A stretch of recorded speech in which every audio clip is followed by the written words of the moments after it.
Hello and welcome to Pop Along RC, and today we are talking about the one thing that all RC car racers desperately need.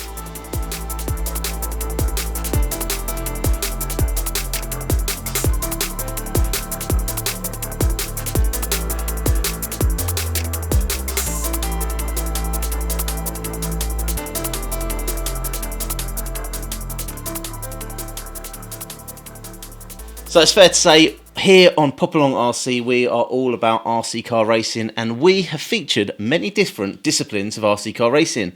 But there is one thing that all of these have in common. So recently I have been experimenting in a number of different race disciplines. So we've got the two-wheel drive off-road buggies, we've got the GT12, we've got the MTC, we've got touring cars, we've got the Tamiya racing, we've got the trucks, doing a little bit of everything. Recently, I've actually questioned my driver ability on more than a few occasions. Firstly, with the Atom 3, I was having some real issues driving that car, really struggled to feel at one with the car. And then the last round of the MTC Nationals, I came last but one.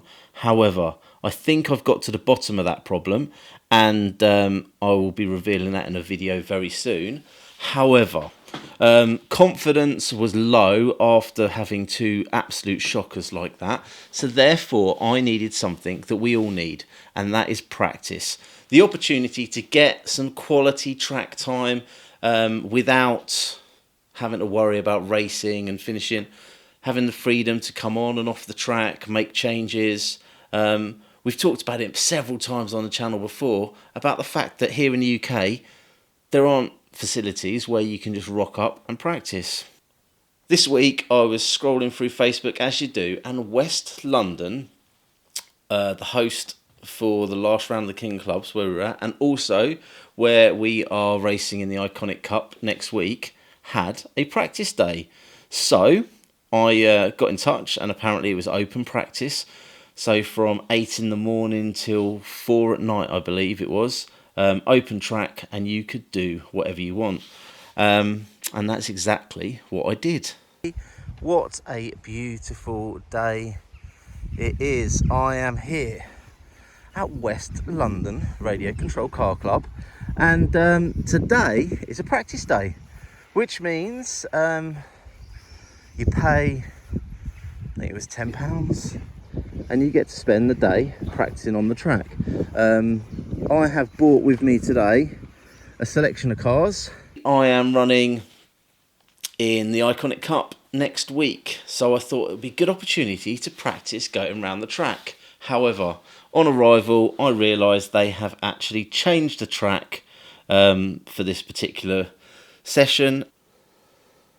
So when I first got the TT01 on the track, I was having some issues again with the steering, and it wasn't correcting itself. So it would turn left, but then it wouldn't centre back, and then it would turn right and it wouldn't centre back. So when I took it off the track, I could see that there was an issue with the servo. So as you can see here, we've found the problem. Okay, so servo fixed, back to the track. This time the car was behaving much better. I was becoming a lot more fluid through the turns, less jolty, keeping the turns nice and smooth, trying to carry as much speed as possible. That being said though, I was having issues in that the braking wasn't set up properly on the ESC. So if you've seen our recent video, I've just installed the 1080 ESC, which we got from Rochester RC, and it comes with a program card. So I got the program card out and started adjusting the brake setups to try and improve the performance on the track. So tyre wise, I was running 32s on the TT01, and on the touring car, which I was also running, I used the set of the King of Clubs tyres. So I had my touring car. This is the first time I've ever taken it outdoors. Recently Mark ran in the King of Clubs and I had the pleasure of watching, but it was my turn to get out on the track, and do you know what? Absolutely loved it. It was brilliant. The car did exactly what I wanted to do. I've basically copied Mark's setup, and there is not a lot wrong with that car at all. It wasn't the only Team Powers car. I think Team Powers cars are actually the most popular cars at the track on the day, and I got to have a little look at the newer version of our car. So that's pretty much the same as what we're running. Yeah. And the difference with this one is it's got all the active rear steering and stuff on it. Got ya. The rear end's looking a little bit different on there, isn't it? Got a diffuser on it. Anti-roll bars are longer, front and rear. The shocks are shorter.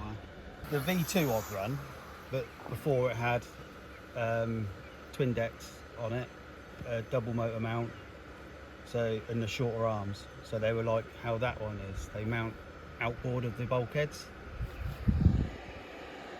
Right. So now this one, they brought them in closer, made the arms longer. Got ya. And then made a single piece top deck as well. I'll be interested to see how they go round today. So it wasn't just the TTO ones and the touring cars that we had there. Everyone was just bringing random cars that they could race on the track. So there was MTCs going round, there was Tamiya's going round, there was M chassis cars going round, there was a couple of Formula 1 cars, a couple of fronties.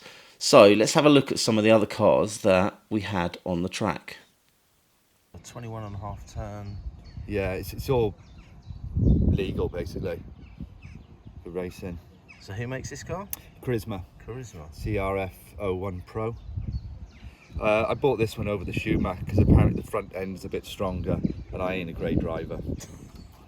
That is something you have to consider, Yeah, isn't it? Whenever you put it's a lovely little little kit. Really nice. Yeah. Oh, they're not as hard as I was No. expecting, those tyres. No, it's just very difficult to grip. But I brought it down here in case I want to put it on the track last thing. But my concentration today is to see what this new frontie's like, basically. Yeah. But yeah, I enjoy building it though. It's not really nice looking kit, that. Yeah, it is. But especially with the black servo and the short lead, means you don't have any leads anywhere. So it's all, you know, and obviously all the wires in black. But it's quite neat like that. Really nicely built, that.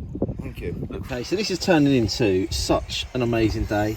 AJ has been out with his FTX Banzai, which we fixed after the King of Clubs, and Fergus is here running his carton, because that means when they're not racing, they're off playing, which means I can focus on driving myself. So next up, I am going to be taking out the touring car again for a little bit of a blast on the track, and then I've still got, let's have a quick look in here, 1, 2, 3, 4. I've still got about 4 batteries that I can put through the TTO1, and I've got another battery that I can run through that. So I've still got maybe another 7 runs. I'm really looking forward to racing at the Iconic Cup next weekend, but also having driven the touring car outside, I cannot wait for the next round of the King Clubs that we're booked into Ada. Really looking forward to running the touring car outdoors again. That was great fun. Although I had a couple of little battles, it'll be nice to have a proper race with the touring car. It wasn't just me racing. Again, I took my son, an opportunity for him to practice and develop. And you know what? I think he got a lot out of today's session. He was racing. Made a friend there today, so young Fergus was another youngster racing with AJ, and they both looked like they were having a great time, so hopefully they can get together on the track again in the future. Anyway, that's a little bit of a waffle about something that we all need, and that is practice. Time to practice, time to hone our skills, time to develop our understanding of the cars, make the tweaks that we need to, and all in all, time to make you a better driver. Like, subscribe, hit the old ding dong bell, and we'll see you again soon.